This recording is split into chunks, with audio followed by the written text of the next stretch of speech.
For your entire life, you've been told that your breakthrough is on the other side of your burnout. That faith without works is dead means that God only rewards your frantic effort, your sweat, your maxed-out calendar. But what if I told you that, for the times we are entering, the single greatest obstacle between you and your next level of abundance is your hard work? We have become a generation of weary believers, running on fumes, fueled by caffeine and anxiety, confusing movement with progress and busyness with purpose. We treat rest as a polite suggestion, a luxury, perhaps a reward for when the real work is finally done. We have never treated it as what it is, a central strategic command. The truth is, God never told you to grind.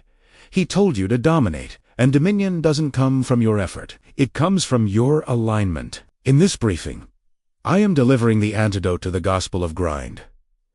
This isn't a time management technique. This is a kingdom power principle called strategic rest. It is the divine protocol for producing exponentially more results with profoundly less effort.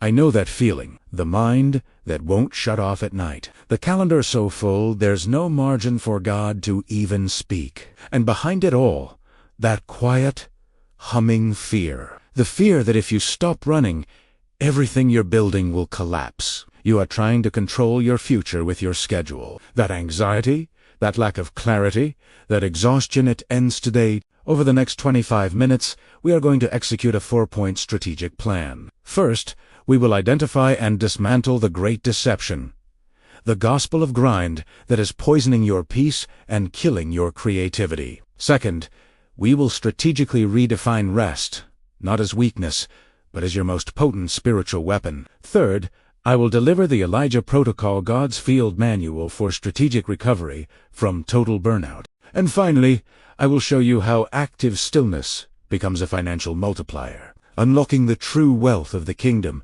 not by striving, but by alignment. Before you can apply the antidote, you must first identify the poison. The poison is a theology I call the gospel of grind. It is a lie that has fused the world as hustle culture with our Christian work ethic. It took the biblical mandate, be diligent, and twisted it into be exhausted. It took fight the good fight and turned it into fight every fight, all the time, by yourself.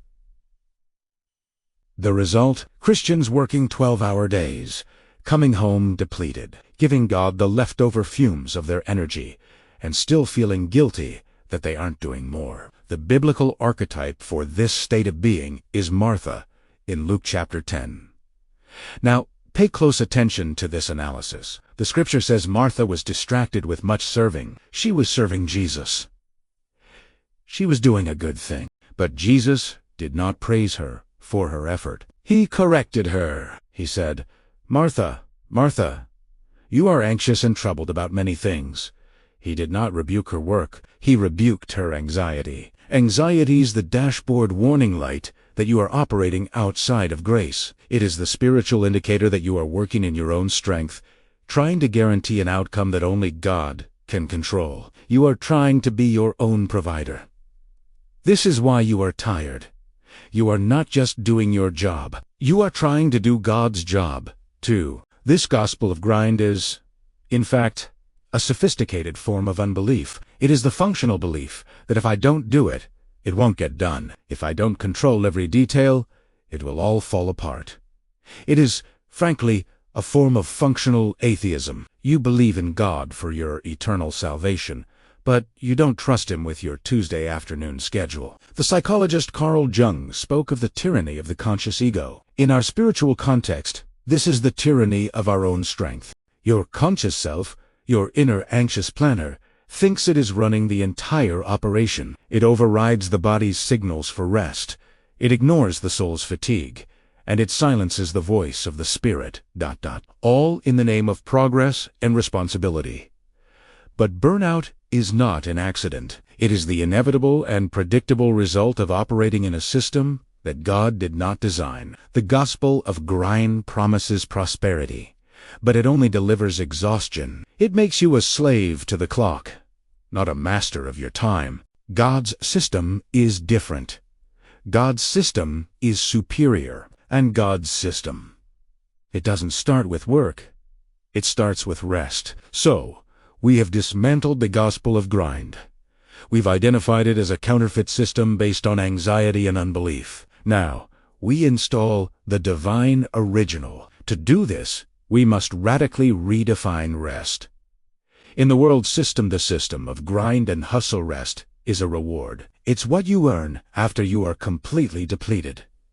It is the absence of work. It is stopping. In the kingdom system, rest is a prerequisite. It is the source of work.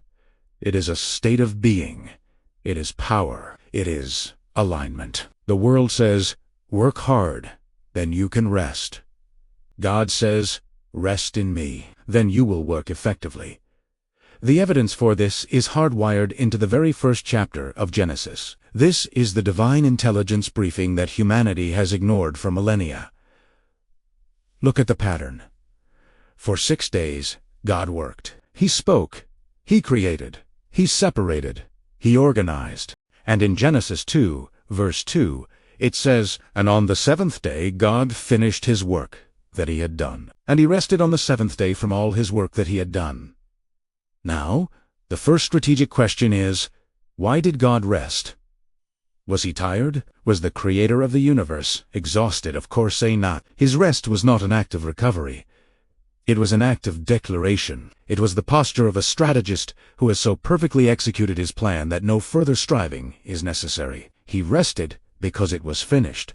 His rest was an expression of his total sovereignty and the perfection of his system. He was demonstrating the state of being that comes from perfect alignment and perfect execution. But that is only half of the protocol. The second half is where it applies directly to you. When was man created? Genesis 1. Day 6. What was man's first full day of existence on this planet? Day 7. The Sabbath, God's very first command and provision to Adam, was not a to-do list. It was not, here is the garden, now get to work. God's first gift to humanity was a 24-hour period of rest. Think of the strategic brilliance. Adam woke up into a finished work. He woke up into a state of rest. His entire human experience began from a position of alignment, provision, and communion with his Creator. He was designed to work from rest, not for rest. The Sabbath was not just a suggestion. It was the entire operating system. It was the weekly strategic download. It was the command to stop producing in your own strength and start receiving in His. It was the ultimate declaration of trust. By resting, the Israelite was declaring, "I trust that my God is so powerful and His system of abundance is so effective that I can produce more in 6 days of aligned work than the pagan nations can produce in 7 days of frantic, anxious striving." Rest became their weapon. It was their strategic differentiator. It was the visible sign that they were operating under a superior economy and a superior commander. When you refuse to rest strategically, you are not just missing a day off. You are rejecting God's entire system of provision. You are telling Him, your system isn't good enough. Your 6 days of grace aren't sufficient. I need to add my own 7th day of anxiety and effort to make sure the job gets done. And you wonder why you're exhausted. You're fighting the very design of the universe. Strategic rest is not about sitting on a couch watching television, that is, recreation, or often just dissociation. Strategic rest is an active state. It is the spiritual equivalent of putting your phone on the charger. It is the intentional disconnection from the noise of the world to achieve connection with the signal of the kingdom. It is in this state of strategic rest that the true prosperity of the kingdom is found, because it's in that quiet that you stop talking long enough to listen, that you stop reacting to the world's chaos and start receiving divine intelligence for your next move, that the anxiety-fueled good idea is replaced by the peace-filled God idea, the one idea that bypasses all your striving and unlocks the next level. The gospel of grind tells you that your value is in your output. The Sabbath Protocol declares that your value is in your identity, and your output is merely the overflow of the abundance you receive in that place of alignment. So, the question is not how much can I get done? The strategic question is how aligned can I get? Because one day of perfectly aligned God-inspired action is more powerful than a year of anxious, flesh-driven striving. We have dismantled the gospel of grind and installed the Sabbath Protocol as our new operating system. But I know what some of you are thinking. Strategist, this is powerful. But I am not at the start of the week. I am at the end of my rope. I am past tired. I am in full-blown burnout. I have been running on my own strength for so long, I don't even know how to stop if that is you. Then this next briefing is your personal extraction plan. When a strategist is deep behind enemy lines, depleted and compromised, you don't just try harder. You follow an extraction protocol. The Bible gives us the perfect one. I call it the Elijah Protocol. The case study is 1 Kings chapter 19. To understand the protocol, you must first understand the context. Elijah has just come off the single greatest victory of his career. On Mount Carmel, he confronted 450 false prophets, called down fire from heaven, and proved that his God was the one true God. It was a total victory. He had been in a state of supernatural, aligned action, and immediately after this peak, he receives one threat from one woman, and the man who faced down 450 prophets, breaks. The scripture says he was afraid, and he arose and ran for his life. He runs into the wilderness, sits under a tree, and literally prays for God to kill him. This is not just a bad day. This is catastrophic, spiritual, mental, and physical burnout. He was done. Now, analyze God's response. This is critical. When God finds his top strategist in this state of total collapse, what does he do? Does he rebuke him? Elijah, where is your faith? After all I just did for you. No. Does he give him a new assignment? Get up, Elisha. There's more work to do. No. Does he give him a 5-step plan to be more positive? No. God's response was not a lecture. It was a protocol, and it has 3 distinct phases. If you are burned out, this is your divine prescription. Phase 1. Strategic disconnection. Sleep. What's the first thing that happens? And he lay down and slept under a broom tree. And behold, an angel touched him. The first step in the Elijah protocol is not prayer. It is not Bible study. It is sleep. God did not address Elijah's spiritual confusion until he had addressed his physical depletion. You are trying to pray your way out of a problem that you need to sleep your way out of. Your anxiety is being amplified because your body, the physical vessel, has zero margin. So many anxious planners are walking around with profound spiritual insights, but they are processing them through a nervous system that is completely fried. Your exhaustion is distorting the signal from God. The most spiritual thing you can do tonight is not to stay up another hour praying through it. It is to go to bed. Disconnect. Shut the system down. That is step 1. Phase 2. Strategic refueling sustainment. What happens next? The angel says, "Arise and eat." Elijah wakes up, sees bread and water, eats, and goes back to sleep. This happens twice. Sleep, eat. Sleep, eat. God did not give him a vision. He gave him bread. He did not give him a prophecy. He gave him water. You cannot run a high-performance spiritual life on a low-performance physical foundation. You are asking for divine strategy, and God is telling you to drink some water and eat a real meal. You are ignoring the fundamentals. This is the practical side of strategic rest. You must build a rhythm of You cannot keep pouring out from an empty vessel. The grind culture glorifies skipping meals and running on no sleep. The kingdom culture commands you to honor the vessel that the Holy Spirit inhabits. Refuel. It is a non-negotiable part of the protocol. Phase 3. Strategic recalibration. The still, small voice. Only after Elijah has slept and eaten does God move him to the mountain.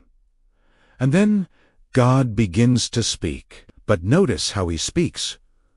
God sends a wind. But the Lord was not in the wind. He sends an earthquake. The Lord was not in the earthquake. He sends a fire.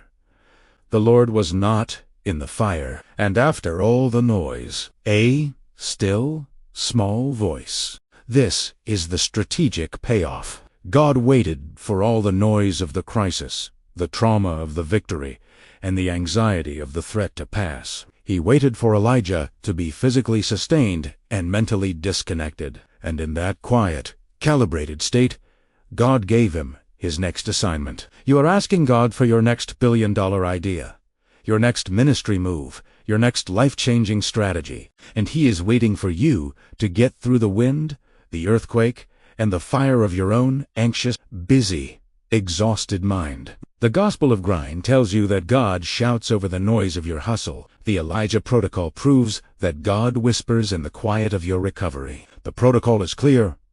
Disconnect, refuel.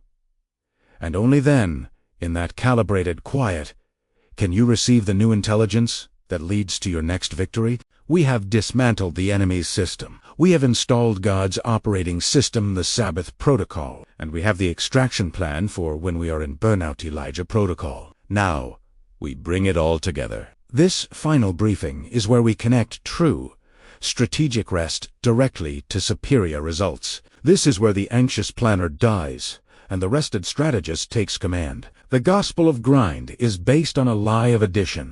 It says your effort plus your hours equals your results. It is a linear, exhausting equation. The kingdom system is based on a principle of multiplication. It says your alignment plus God's supernatural power equals exponential results. This is the principle I call the Stillness Multiplier. And the entire command is found in Psalm 46:10. Be still and know that I am God. For the weary believer, that verse is a comfort. For the faith strategist, it is a command. Let's break down the intelligence. Be still. This is the hardest part for the anxious planner. Because your entire identity is wrapped up in doing, you feel that if you are still, you are failing. If you are not producing, you are not valuable. But the stillness God commands is not empty. It is not passive. It is an active, aggressive stillness. It is the stillness of a special forces sniper on a hill, overlooking his target. He is not moving. He is perfectly still. But is he passive? No. He is in the most heightened state of awareness possible. He is waiting for the exact millisecond to act for maximum impact. This is strategic rest. It is the active silencing of your own anxiety, your own good ideas, and your own frantic energy. So that you can hear the one piece of divine intelligence that changes the entire game, and know that I am God. For the weary believer, that verse is a comfort. For the faith strategist, it is a command. Let's break down the intelligence. Be still. This is the hardest part for the anxious planner, because your entire identity is wrapped up in doing. You feel that if you are still, you are failing. If you are not producing, you are not valuable. But the stillness God commands is not empty. It is not passive. It is unactive, aggressive stillness. It is the stillness of a special forces sniper on a hill, overlooking his target. He is not moving. He is perfectly still. But is he passive? No. He is in the most heightened state of awareness possible. He is waiting for the exact millisecond to act for maximum impact. This is strategic rest. It is the active silencing of your own anxiety, your own good ideas, and your own frantic energy. So that you can hear the one piece of divine intelligence that changes the entire game, and know that I am God. Knowing here is not intellectual agreement. It is tedip, settled assurance of who is in control. It is the transfer of trust from your own limited strength to His unlimited sovereignty. When you are truly still, you finally know. You know that He is your provider. So you stop working from a place of fear and start working from a place of overflow. You know that He is your strategist. So you stop asking, "What should I do?" and start asking, "Show me what you are doing." You know that He is your shield, so you stop wasting energy fighting battles you were never meant to fight. When you operate from this place of stillness and knowing, a divine exchange happens. You trade your 100 hours of anxious striving for 1 hour of perfectly aligned, God-inspired action. And that 1 hour of aligned action will produce a decade's worth of results.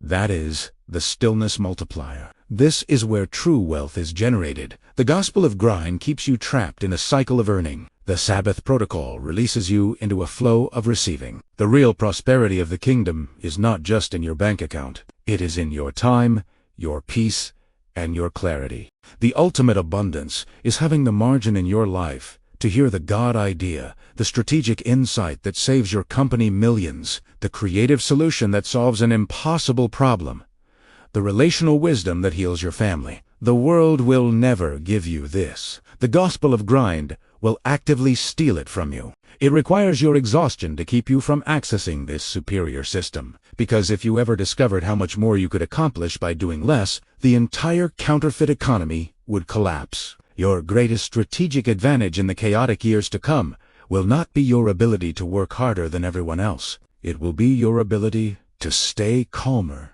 than everyone else. Your calm is your superpower. Your peace is your proof of authority. Your rest is your weapon. So, we have completed the briefing. We have dismantled the gospel of grind that told you exhaustion was a virtue. We have installed the Sabbath Protocol that proves rest is a prerequisite for power. We have acquired the Elijah Protocol as our recovery manual from burnout. And we have activated the Stillness Multiplier, redefining our goal from busyness to alignment. The weary believer that started this video is gone. The person watching me right now is a rested strategist. You are no longer a slave to your calendar. You are a partner with your Creator. You are no longer trying to manage your time. You are learning to manage your energy and your alignment. The world is about to enter a season of unprecedented anxiety. And in that season, your peace will be your testimony. Your calm will be your currency. Your rest will be your refuge. And it will be the source from which you draw the divine strategies that bring solutions to the world as chaos. Stop asking God to bless your frantic effort. Start resting so you can receive the blessing He has already finished. The preparation begins now. The first act of a strategist is a declaration of intent. I want you to make that declaration in the comments. This is your first act of war against the gospel of grind. Share in the comments, what is the one Martha activity, one anxious, striving, low-value task that you will strategically eliminate from your life this week to make room for strategic rest? Your declaration is your first step. The time for striving is over. The time for alignment has begun.